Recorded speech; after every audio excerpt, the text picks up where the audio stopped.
Et boum les gars, bienvenue au nouvel épisode du Shaker Show, le premier podcast de moins en moins court mais toujours aussi efficace où on vous parle de l'actualité du CrossFit et de l'entraînement fonctionnel en général. Une fois de plus, je ne serai pas seul pour vous présenter cet épisode puisque je serai accompagné de...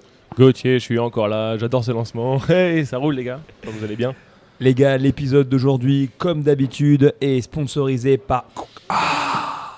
Fitted, qui est la boisson qui rend fit, parfum citrus medley, parfum fraise des bois, parfum, c'est quoi? Immunity à l'orange qu'on dirait du mucolator. Aujourd'hui on a eu le droit de prendre RX, qu'on a fait le haut dans RX pour une fois aujourd'hui, donc on a eu le droit d'ouvrir le frigo magique. Non, je crois que toi tu as fait le haut dans RX, si vous voulez tester ça chez vous, c'est un AMRAP de 14 minutes avec partenaire. On commence, on fait 12 dumbbell snatch synchro, puis on enchaîne avec 8 muscle up à partager. Voilà, un maximum de tours sur 14 minutes. Nous, on a fait 9 tours, essayer de nous battre. En ce qui concerne Gauthier, il a fait RX parce qu'il a fait à chaque fois 4 muscle-up unbroken, tandis que moi et mes 90 kg, on a breaké 3 et 1 tout du long.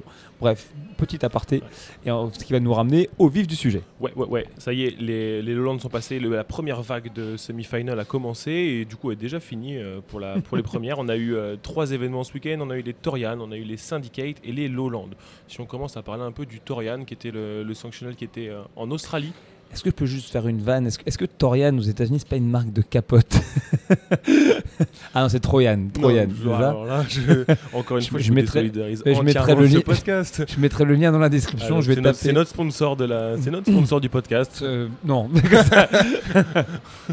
Mais vas-y, je te laisse parler un petit peu des qualifiés pendant que je vérifie comment c'est écrit Troyan. Donc pour les Torian, du coup, les Torian Pro. Chez les garçons, on a eu, du coup, on va pas faire une liste exhaustive, mais on a quand même eu 2-3 garçons qu'on connaît dans cette liste-là. Donc un qui est très connu, qu'on connaît sous le nom de Ricky Garrard, qui s'est qualifié, il était deuxième.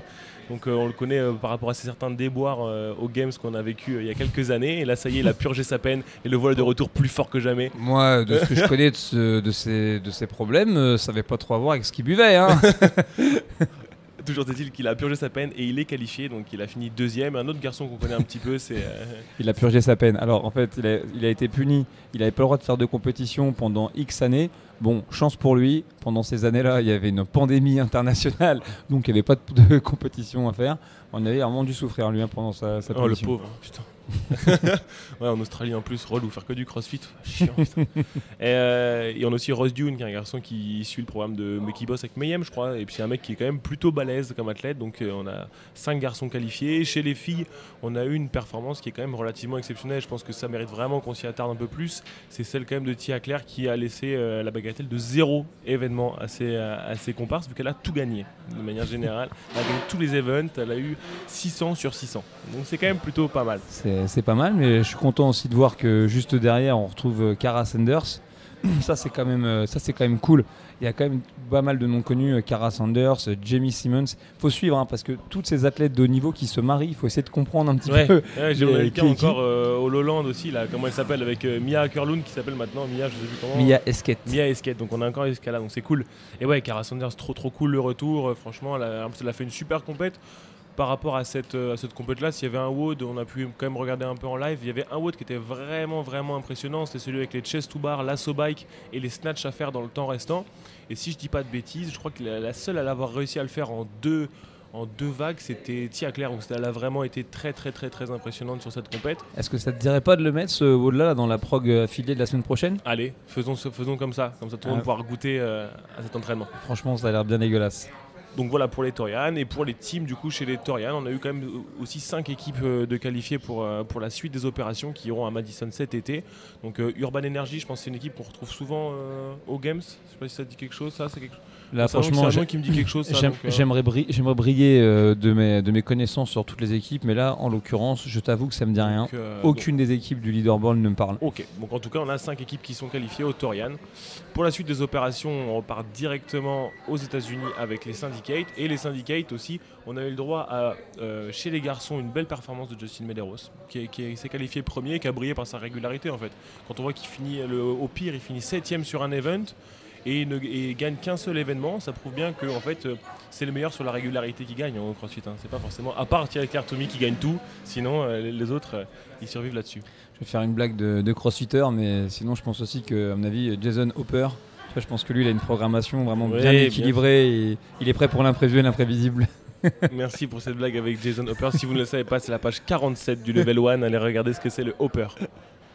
Et on a surtout un truc vraiment très cool aussi au syndicat, c'est le retour de Will Mourad, qui est un athlète historique. Et exactement, je crois que c'est toi qui me disais quand tu es passé nous voir en Hollande qu'en fait Will Mourad, il fait les games et les régionaux depuis quand 2014, un truc comme ça? Eh ben là, écoute, déjà il a que 33 ans, donc il est très très jeune. Et depuis combien de temps il fait les games? Il a fait 9 fois les Open, 3 fois les games et seulement 4 fois les regionals. Donc, sorry. Désolé pour toi, Will Mourad. Excuse-nous. Donc c'est bien ça, c'est qu'il a fait depuis 2014. Ouais, parce qu'ils ont disparu quand même fin pas mal, 2018. c'est quand même carrément ouf. C'était ce mec-là qui s'était blessé pendant les games. On avait vu des images un peu tristes de cet athlète qui était bien parti sur l'année. Je ne vais pas dire de bêtises, mais je crois que c'était l'année où James Newberry part à 100% sur la bike pour absolument gagner le 8 avec la bike et les toast touring. Et je crois que c'est cette année-là qu'il était bien classé et qu'il s'est blessé pendant les games. Donc c'est vraiment très chouette de le revoir remonter à haut niveau et de finir 5e du coup sur les syndicates. Et je crois que malheureusement aussi au Trojan, pour ceux qui sont assez fans des frères Panchik, je crois que c'est Scott Panchik qui s'est blessé malheureusement sur les montées de cordes. Et donc c'est pour ça, soyez pas surpris de ne pas le retrouver au plus haut du classement. On va passer à la suite, mais juste avant, voilà, je vais donc revenir. Donc Trojan, c'est bien une marque de préservatif. C'est d'ailleurs la marque la plus connue, pour tout ce qui concerne les préservatifs et la vie sexuelle. Et ben voilà. Aux États-Unis. Et je ne sais pas pourquoi, quand tu vas sur leur site internet, en plus d'avoir des tips pour améliorer votre vie sexuelle, les gars et les filles, si vous voulez y aller, il y a quand même un truc qui fait un peu flipper. Le slogan de vente de leur lubrifiant, c'est marqué « Déchaînez votre guerrier intérieur ». Est-ce que c'est pas un pré-workout finalement ce truc? Je sais pas. Non, mais ce qui fait la grosse différence dans notre podcast véritablement, du coup, c'est quand même le travail d'investigation et de fond, c'est qu'on ne vous laisse pas loin des informations. Quand on dit quelque chose, on le prouve. Bon, bref. Bon, là, c'est vraiment les événements où on n'a pas eu la chance d'être, parce que c'était un petit peu loin de chez nous, mais je crois que tu étais plutôt dans le secteur, toi, du coup, d'Amsterdam ce week-end, et tu as eu la chance. Comme tu peux voir, je suis toujours pas redescendu. Donc oui, effectivement, j'ai eu la chance d'aller à Amsterdam pour assister à une compétition à laquelle j'ai pu participer par le passé et briller par ma médiocrité. Cette compétition, c'est les Lowlands Rodon. Je savais pas que j'étais assis à côté d'un athlète des Lowlands Rodon. Écoute-moi bien, un athlète et un coach des Lowlands Rodon. À l'époque où quand t'es polé 100 kg, t'étais un monstre. Quoi qu'il en soit, en tout cas, c'est la compétition historique de toute la région du Benelux. Elle est cette année considérée comme étant une demi-finale pour les CrossFit Games, et donc c'est la raison pour laquelle moi j'ai été présent, j'ai travaillé pour CrossFit au sein de cet événement, puis j'ai pu aussi, au même titre que les quelques 3000 spectateurs qui étaient présents, profiter du spectacle sur les 3 jours. Et franchement, c'était vraiment pas mal. Ouais, c'était un chouette spectacle, t'as passé un bon moment, c'était cool. En vérité, le premier truc qui m'a fait plaisir, et je regrette vraiment que ça se soit arrêté là, c'est que ça m'a permis déjà de reconnecter avec plein d'athlètes français que j'avais pas vu depuis un moment, et aussi beaucoup que je ne connaissais pas. Il faut quand même se rendre compte que notamment dans les équipes au Lowlands Rodon, il y avait un quart des équipes qui étaient des équipes françaises. Donc j'en profite quand même pour les citer. Je vais parler de CrossFit Caen, de Vol Spirit, de Genas, de Minim et de CrossFit Grillen. Et donc ça, c'est un très très bon indicateur. Malheureusement, elles n'ont pas été plus loin que cette demi-finale. Mais ce que je veux dire, c'est que si on commence à faire rentrer beaucoup d'athlètes dans les phases de qualification avancées, ça veut dire de plus en plus d'athlètes aussi sur les phases finales aux Games. Et ça aussi, c'est très cool. J'ai aussi l'opportunité du coup de voir performer en live pour la première fois les athlètes, on va dire élites, aussi bien masculins que féminins. Et franchement, c'était hyper impressionnant. Et puis j'ai revu aussi pas mal de têtes amies, notamment Marie Robin. Ça fait longtemps que je l'avais pas vue. Elle avait l'air en forme. Elle faisait la compète en RXL, parce qu'en fait, elle fait le Strength in Depth d'ici quelques semaines. Donc elle a fait ça un petit peu comme étant son galop d'essai. Mathieu Montes, qu'on ne présente plus. Et puis plein de gens que j'ai déjà croisés en formation, qui ont pu faire la compétition dans différentes divisions. Et voilà, mais une nouvelle fois, beaucoup de plaisir à voir Claudia Gluck performer vraiment pour la première fois, j'avais jamais vu auparavant. Lucas Euzé aussi, le voir un petit peu travailler en solo, je l'ai jamais vu auparavant, et puis c'est toujours un plaisir de façon de croiser Flo. Bref, c'était pour tout ça vraiment c'était très cool. Ok, c'était une belle réunion d'athlètes et de la communauté CrossFit, donc c'est vraiment plutôt cool. Ouais, c'est vrai que le lieu était chouette en plus, c'était une belle salle, et en termes de compétition, de ce qui s'est passé sur le floor, je pense qu'on a eu le droit à des beaux événements aussi. Rien que celui qui promettait des belles choses, c'était le chest to bar thruster et burpees box jump, là c'était Ouais, un sacré moment celui-là. je dirais que celui-là en termes de programmation, en termes de programmation qui va t'aider à produire de l'intensité facilement, c'était vraiment le meilleur. Parce qu'en fait, aussi bien au niveau de la combinaison des mouvements que du format, on était vraiment dans de l'intervalle à haute intensité. Et les mecs, ils ont vraiment pris une sauce sur ce WOD-là. Donc honnêtement, en termes de prog, c'était peut-être le truc le plus cool. Après, d'un point de vue scénographie, parce qu'une compétition, c'est quand même aussi un spectacle, on va pas se mentir, pour moi, les meilleurs WOD, c'était quand même les WOD qui ont été imposés par CrossFit. Donc, il faut que vous compreniez que dans tous ces événements qu'on vient de citer, les programmations sont libres, mais CrossFit impose, puisque c'est des demi-finales, au moins 2 épreuves qui étaient assez cool à regarder. Donc, une première épreuve qui était un complexe, donc 3 clean, 2 front squat, 1 jerk, et une autre épreuve. Donc ça, forcément les complexes, ça envoie toujours la sauce parce que tout le monde applaudit quand un lift est réussi, etc. C'est visuel, c'est top. Mais il y avait aussi une autre épreuve qui était cette fois-ci presque un redo d'une épreuve de 2014, il me semble, des régionaux que j'avais vu à l'époque. Simplement 10 tours de une montée de corde sans les jambes et de mémoire 60 mètres de course. Après, je suis même pas sûr que on a besoin de le préciser parce qu'on l'avait expliqué dans le podcast précédent et tout le monde a écouté le podcast précédent, donc évidemment que... Mais en tout cas, pour revenir sur le podcast précédent, ce qu'on avait dit, ça s'est vérifié. C'est-à-dire que cette épreuve-là qui est arrivée au début à la fin de la prog en 2014 et où en fait la question c'est de savoir est-ce qu'on va réussir à monter à la corde, là, c'est pas compliqué. Si Sam Briggs avait fait le meilleur temps à l'époque en 4 minutes 30, aujourd'hui, je crois que c'était de mémoire, c'était peut-être Laura Horvat ou peut-être une autre athlète, mais en tout cas, ça sort en 3,50. J'ai vu celui des Lowland, j'ai vu celui des Torian sur celui-là. Okay. Et Tia Claire disait à la fin du test, elle disait moi en 2014 je l'avais pas fini celui-là.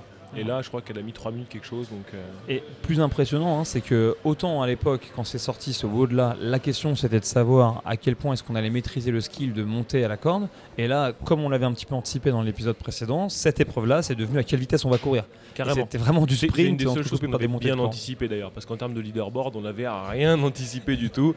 Ne comptez pas sur nous pour faire vos pronostics. Je suis désolé, je suis faux. T'avais dit les frères Dukic, donc Lazare en tête, j'en ai un. On avait dit Björkvin.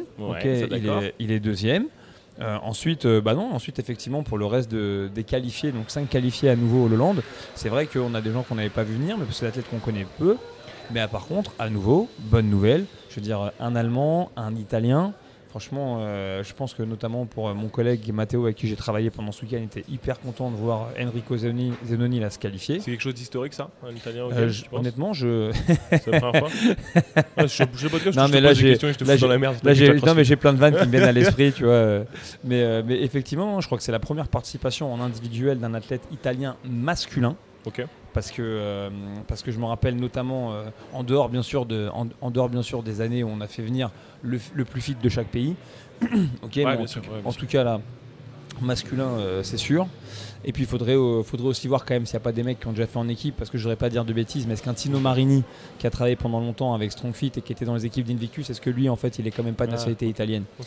Serait à vérifier. Et puis aussi même je me demande si j'avoue j'ai pas en tête d'athlètes allemands qui aient fait les games en individuel en élite, mais en tout cas voilà, c'est cool. Si on regarde un peu du côté des filles, du coup là, on a quand même une sacrée surprise, c'est le fait que Sarah finisse 6ème à une place de la qualification du coup. Je sais pas si on peut vraiment dire que c'est une surprise là à nouveau, je pense qu'on n'était pas non plus complètement dans les choux. Moi, celle que j'avais pas vu venir malgré le fait qu'elle ait fait le French à plusieurs reprises, c'est Lucy Campbell. Ouais, okay. Vraiment. Donc là ça c'était top, mais je veux dire Laura Horvat, je pense que c'était assez clair qu'elle allait dominer la compétition. Elle finit deux fois deuxième, deux fois première sur 6 events. Donc voilà, son pire classement c'est 6ème. Je pense que ça calme tout le monde. Gabriela Migala, grosse montée en puissance, l'athlète de John Singleton qui fait The Programme. Je pense qu'elle aussi elle était très attendue. Et puis je pense qu'elle a pu identifier facilement une de ses faiblesses, parce qu'elle par exemple elle fait 17ème aux montées de corde, et ensuite tous ses classements c'est entre la première et la 5ème position. Donc vraiment elle est bien complète. Et puis elle est jeune en plus, elle a que 23 ans, c'est quand même une jeune athlète. Hyper jeune. Et puis ensuite, il y a une nouvelle génération qui monte, avec notamment Mathilde Garnès, moi qui est une fille que je connais un petit peu, puisque j'avais donné son level 1 à l'époque, et donc je peux te dire qu'elle aussi, elle est montée en niveau de manière vraiment crescendo. Donc voilà, donc je pense que Sarah, avec ses blessures à répétition, se dire qu'elle n'y est pas, c'est pas si surprenant, mais et je pense Ouais, je pense, à mon avis, que si elle avait réussi à se qualifier par ce biais-là, elle aurait été très contente. Mais je pense que c'est pas un hasard si elle est déjà en train de se projeter sur le Last Chance Qualifier. Ouais, ça on en reparlera, mais effectivement, tout n'est pas perdu pour ceux qui ne sont pas encore qualifiés. Carrément pas. Carrément pas. Si on jette un œil du côté des équipes, il y a eu quand même une performance qui était assez impressionnante. On a parlé de Tia qui n'avait rien perdu, qui avait plutôt même tout gagné. Je pense que CrossFit Reykjavik aussi a tout gagné ce week-end, donc c'était une sacrée performance de leur part aussi. Ouais, alors après attention, hein, tout le monde était très fort, etc. Il y a aucun souci là-dessus. On était loin d'avoir que des touristes, mais quand tu vois une domination comme ça en équipe, et si tu regardes entre guillemets un petit peu les chronos des uns et des autres, tu te rends compte que sur quand même beaucoup d'épreuves, il y a un vrai gap en termes de performance, notamment sur le WOD 1, etc. Pareil, sur le dernier WOD, le WOD 6, la plupart des équipes, tu vois, sont toutes capées. En fait, en vérité, c'est les seuls à avoir terminé.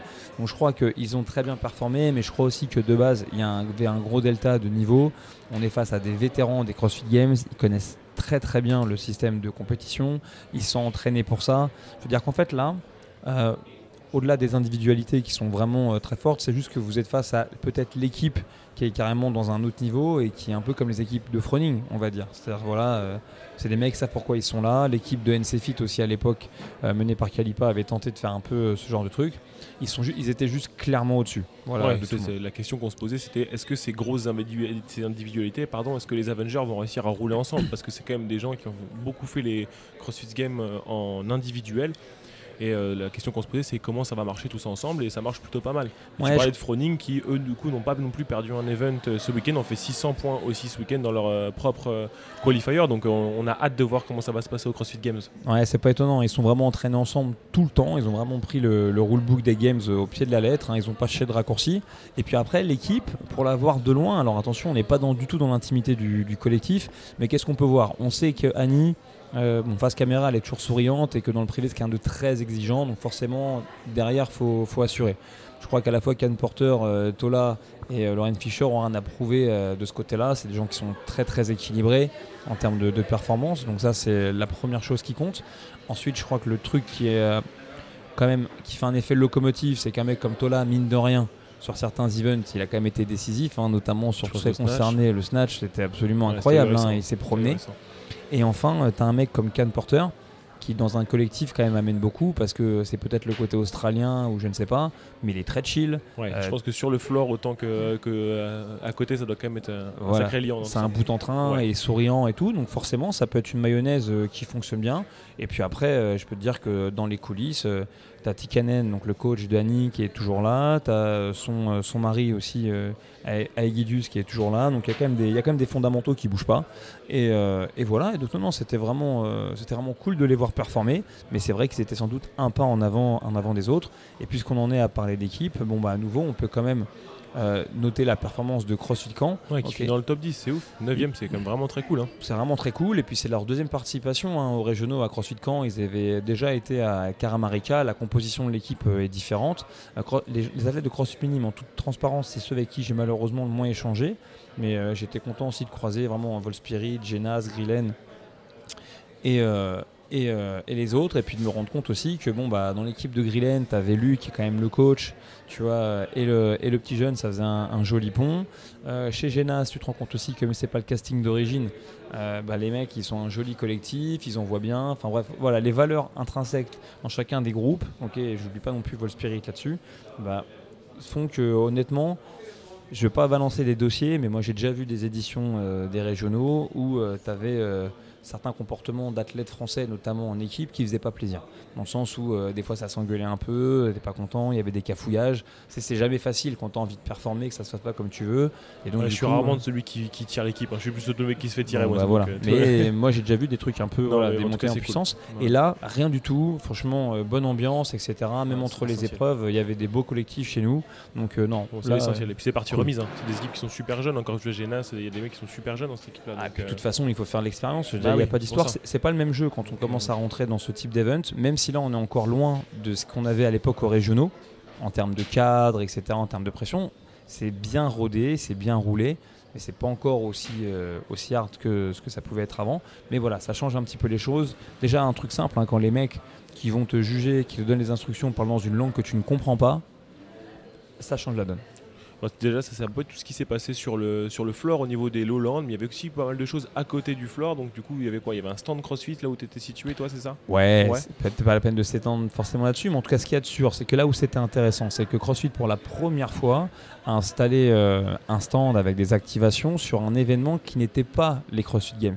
Et c'est ça en fait qui compte, c'est de se dire que pour la première fois, en dehors de ce qu'on a pu voir jusqu'à présent que à Carson ou à Madison, voilà, CrossFit, et ça va être le cas aussi au Strength in Depth, installer un stand sur lequel les athlètes pouvaient potentiellement s'entraîner, sur lequel on faisait des trucs un petit peu ludiques, des challenges chaque jour pour essayer de gagner des cadeaux de la part des sponsors de l'événement, mais aussi on pouvait prendre le temps de discuter, parler un peu des formations, du L1, du L2. Pour tout te dire, on a offert un spot de L1 à un des membres du public des Lowlands. On a aussi, lorsque la conversation nous y a amené, offert, et ça c'est très rare de la part de CrossFit, des réductions à des athlètes qui étaient en fin de L1 et qui avaient besoin soit de renouveler, soit de passer au niveau de qualification supérieure. Donc ça c'était quelque part assez cool parce que si on parle beaucoup des trucs du métaverse, là c'est play to win, etc. machin, et moi j'aime bien me dire que les gens qui sont investis dans la communauté et qui sont partis se déplacer pour voir un event et tout machin, quelque part aussi tu peux les récompenser avec un truc dans ce goût-là. Et puis le dernier point, on a fait pas mal de coaching aussi. Moi j'ai coaché pas mal d'enfants d'un peu tous horizons, un peu chaque jour. C'était vraiment cool. Moi j'ai pas mal de plaisir à faire ça. Et puis on a fait ce qu'on appelle aussi des movement cliniques. Ok, donc ça concernait quoi ça? Et en fait c'était simple, l'idée c'était écoute, tu as un blocage sur un mouvement, écoute tu viens, tu nous accordes 10 à 15 minutes de ton temps et on va tenter de t'améliorer avec vraiment des choses qui sont à la base de la méthodologie, sans prétendre réinventer la roue, mais j'ai fait pas mal de sessions de squat thérapie notamment pour essayer d'identifier ou d'améliorer directement des mouvements de squat, par exemple. Et puis j'ai aussi travaillé sur des techniques de double under, des choses assez faciles, et aussi de ring muscle up. Et je dois bien avoir 20 mecs, hommes et femmes confondus, qui dans le temps du week-end, en passant nous voir, ont passé peut-être leur premier muscle up. Ouais, ça compte, en plus on s'en rappelle de son premier muscle up. Rien que pour l'avoir vécu dans l'heure de cours d'avant avec Myriam, c'était très cool. C'est des moments qui sont marquants et qui fondent un peu ce qu'on fait dans notre communauté, aussi ce genre de trucs. Moi j'avoue que ça m'interpelle toujours un peu ces trucs-là, parce que je suis souvent en face de gens dans ces moments-là qui sont inscrits dans des box. Ils s'entraînent des fois, tu vois, depuis longtemps, 3 ans, 4 ans, 5 ans. Et je me dis comment ça se fait que ce soit moi ou un autre, peu importe, qui débloquons cette chose-là à ce moment-là. Et je crois quand même fondamentalement que c'est parce que le soin qui est amené, si tu veux, aux séances de skill a tendance, des fois à passer au second plan parce qu'on veut à tout prix exposer les athlètes à l'intensité, ce qui est aussi important pour qu'ils aient le résultat. C'est sûr. C'est autre chose. Mais du coup, on glisse un peu sur un sujet de coaching, mais évidemment, et par rapport au muscle up, c'était quoi ton approche par rapport à tout ça? Comment tu faisais avec ces mecs-là? Écoute, franchement, mon approche, elle était simple. C'est-à-dire que j'avais quand même une première question de base qui était de m'assurer que j'étais face à quelqu'un qui avait un minimum de capacité en termes de force stricte à poids de corps. Parce que lorsqu'on enseigne les premiers muscle up, on passe toujours par une version, on va dire, à peu près stricte. Donc la question était simple. Est-ce que vous avez 3 strict pull-up environ? Est-ce que vous avez 3 ring deep? Des fois ça pouvait être moins, peu importe. Pour les questions de sécurité, ça d'abord? Oui, il faut quand même s'assurer que l'épaule notamment, elle a un niveau de stabilité minimum pour travailler sur le muscle up, surtout quand on le travaille aux anneaux et que l'anneau par définition il est sur un plan dans lequel il n'y a pas de friction. Donc ça peut être particulièrement instable. Et ensuite, en toute sincérité, la progression que j'ai utilisée, je n'ai pas cherché à réinventer la roue, j'ai simplement réutilisé les progressions du L1, ni plus ni moins. Mais la différence, c'est d'accorder vraiment du temps, pendant 10 minutes, répéter, donner de la consigne, aussi peut-être mettre la personne en confiance. Il y a ça aussi qui joue, c'est un environnement particulier. Dès le départ, on lui fait projeter qu'elle va réussir. Et à partir de là, ça aide pas mal à ce que ça fonctionne. Après, il n'y a pas qu'une seule manière d'enseigner, par exemple, le ring muscle up. Là, j'ai profité du week-end. Je travaille avec une de mes collègues qui travaille avec Nathan Burdy sur le séminaire de gymnastique. Je lui ai dit, tiens, si tu me réapprenais à moi la progression que vous utilisez pour apprendre le ring muscle up au sein de votre cours, ça ne changera pas la manière que j'ai de l'enseigner dans le L1, mais pour moi, c'est toujours de l'enrichissement personnel. Et puis peut-être que ça va aussi m'aider à améliorer mes propres mécaniques de gros. Mais une nouvelle fois, rien ne sert parfois de chercher à réinventer la roue. C'est juste, il faut faire les choses et les faire avec un petit peu de soin. Et une nouvelle fois, c'est très satisfaisant pour un entraîneur quand pendant son cours, on a un athlète qui arrive à passer ses premières difficultés. Tu parlais du cours de Myriam. Là, on s'est entraîné ensemble. On a fait le WOD qu'on vous a annoncé en début de séance. On était combien dans la séance? Peut-être 15, un truc comme ça. Quelque chose comme ça. Bon, 15. Sur les 15, il y avait peut-être au début du cours, en dehors de toi et moi, quoi, 3 athlètes qui passaient des muscle-up, quelque chose comme ça. Ouais, je pense. Bon, bah, avec une partie de travail de skill, ok, et un petit peu d'assistance à un moment donné, bah, combien se sont mis à passer des muscle-up dans le WOD? Bah, 3 de plus. Ouais, c'est dingue. C'est pour ça que ce travail de skill, évidemment qu'il a un temps primordial dans une séance. C'est clair. Bon, bah, merci beaucoup pour ce rappel, c'était très cool. Si on ouvre un peu sur la suite des opérations, les semi-finals ne font que commencer. Là, on a encore un super week-end qui va nous attendre. Sur ce week-end-là, on aura 2 compètes. On aura les Mid-Atlantic et on aura les Fittest in Cape Town. Donc 2 grosses compétitions, une qui se déroulera aux États-Unis et une qui se déroulera du coup en Afrique du Sud. Yes, effectivement, deux hauts rendez-vous. Là aussi, ce qui est intéressant, c'est que la plupart du temps, il y a toujours des solutions de streaming gratuits pour nous, les petits spectateurs, pour encore se faire plaisir et un peu comprendre qui est qui dans le monde du haut niveau aujourd'hui, dans le monde du CrossFit, et s'amuser avec ça. Moi, ce qui se passe aux États-Unis, je t'avoue que j'y suis un peu moins sensible. Par contre, j'ai été content en regardant avec toi le fait de voir qu'apparemment, c'est toute la famille des ours ou des 3 petits cochons qui sont en train de... C'est sur un bateau. Exactement, si vous regardez le leaderboard en Afrique du Sud, c'est assez fou. Hein. Il y a 4 Smiths qui sont là, et dont un qu'on connaît quand même plutôt pas mal, Jason Smith, qui a seulement 38 ans, va encore faire les semi-finals de CrossFit. Mais je souhaite aussi carrément d'aller faire les Games, hein, je te le dis tout de suite. Et ça, vraiment, c'est assez cool parce que c'est un athlète qui a déjà fait les Games plusieurs fois. Ouais, il a fait 3 fois les Games. Quand tu m'as dit qu'il avait 38 ans, franchement, j'en revenais pas. Non, il a 38 ans, il a fait 11 fois l'Open de CrossFit, donc ouais, c'est un sacré athlète. Donc en tout cas, voilà, je souhaite vraiment de réussir. Moi, je l'avais vu trébucher une année aux régionaux à Caramarika et être un petit peu dans le mal. Mais c'est un mec vraiment plutôt cool. Et du coup, voilà, je souhaite vraiment d'y arriver. Et puis on verra en termes de programmation ce qui va être un petit peu rigolo, intéressant. Aussi, comment est-ce qu'eux, ils vont placer les WOD imposés par CrossFit dans leur prog. Parce qu'une nouvelle fois, ils peuvent les mettre le premier jour, le dernier jour. C'est eux qui sont complètement libres. Et voir aussi si ça impacte les résultats qui vont être sortis par les athlètes. Et ensuite, en ce qui concerne les semaines à venir, moi, quand même, la compétition sur laquelle je vous conseillerais de pas faire l'impasse, c'est quand même le Strength in Depth. Ouais, les sites, ça va être à Londres, c'est ça? Le site, ce sera à Londres ou juste à l'extérieur de Londres. Mais vous savez, Londres, c'est un peu comme Paris. C'est-à-dire que la banlieue parisienne, ils appellent ça le Grand Londres. Donc comme nous, on a le Grand Paris, sauf que là-bas, c'est davantage une réalité.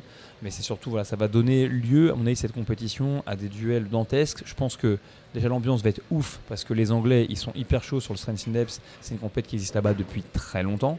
Et ensuite, pour nous, j'ai pas encore en tête tous les athlètes français, aussi bien en indiv qu'en équipe, qui vont être là-bas.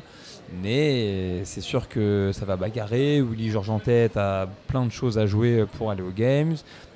C'est la première demi-finale de Guillaume Briand, qui lui aussi s'est entraîné très très fort ces dernières années pour venir un peu grappiller des places. Donc je pense que ça va bagarrer. Ça va être une super affiche carrément. Et ce sera le week-end du coup du 10 au 12 juin. C'est exactement ça. Ce serait ce qu'on a. Et puis on regarde un peu le leaderboard, il y a quand même 2-3 mecs qui ont fait un peu de crossfit, comme Yonekoski par exemple, il a fait. Elliot Simmons, je crois que ça a fait un petit peu de crossfit de temps en temps. Willy Georges un petit peu. Il y a Elliot aussi en français. Elliot Dina. Ouais, Elliot Dina, franchement, c'est un bon truc hyper et sympa. Alexandre Pinsol aussi. On a échangé un peu pendant les qualifs du French, parce que lui, parmi d'autres, a pris une petite pénalité. Et c'était vraiment vraiment cool. Antoine Dumain qui s'entraîne à CrossFit Tanka. Bon, voilà, il y a du beau monde, il va y avoir de la bagarre. Je suis content aussi pour Pinsol parce que pour le coup, lui, pendant les qualifs, je l'ai vu un petit peu bouger et ça faisait plaisir de voir un mec qui faisait hyper attention quand même aux standards d'exécution des mouvements. Et dans les environnements comme les semi-finals, ça va vraiment lui servir. Maintenant, ce qu'il faut se dire, c'est que le niveau vraiment chez les hommes, en indiv là, il est très très relevé. Je veux dire qu'il y a des mecs qui sont pas venus là pour enfiler des perles. Vous avez des mecs qui sont peut-être un petit peu en deçà, comme par exemple Christophe Horvat, qui est très bon, mais qui a jamais brillé autant que sa sœur. Mais c'est sûr qu'un Koski ou, je te le dis tout de suite, un André Houdet, ça va être très très dur d'aller les chercher. En tout cas, ça va être un super événement. Donc on a hâte de voir tout ça. Cool. Eh ben les gars, vous avez quand même pas mal de clés en main pour passer un bon week-end, en tout cas le week-end prochain. Et sinon, est-ce que pour cet épisode, on a un petit peu de reco? Donc, peut-être une reco musicale, que tu auras envie de partager, Gauthier? De bon goût, par exemple, tel que Scooter. Oui, on n'était pas allé qu'à Amsterdam pour aller voir les Strength in Depth. On a eu, le Lowlands Rodon. On a eu la chance de aussi aller voir le concert de Scooter, donc c'était quand même un bon moment. J'étais pas au concert de Scooter, j'avoue, là c'est moi qui j'ai essayé de solidariser tout le monde, mais ça n'a pas marché. Donc j'étais au concert de Scooter. Si vous cherchez une musique pour aller le plus vite possible sur un Asso Bike ou sur les burpees, écoutez Scooter et ça va rouler tout seul. Cool. Et bah mon gars, je crois qu'on est pas mal. On est top. On se dit à un prochain épisode. Avec plaisir. D'ici là, WOD est bien, faites-vous plaisir et testez donc ce WOD AMRAP 14 minutes, 12 dumbbell snatch synchro avec partenaire, puis 8 muscle up aux anneaux ou à la barre de votre choix à partager. Autant de tours que possible. Les vieux ont fait 9 tours, à vous de nous déglinguer. Ciao les gars. À bientôt.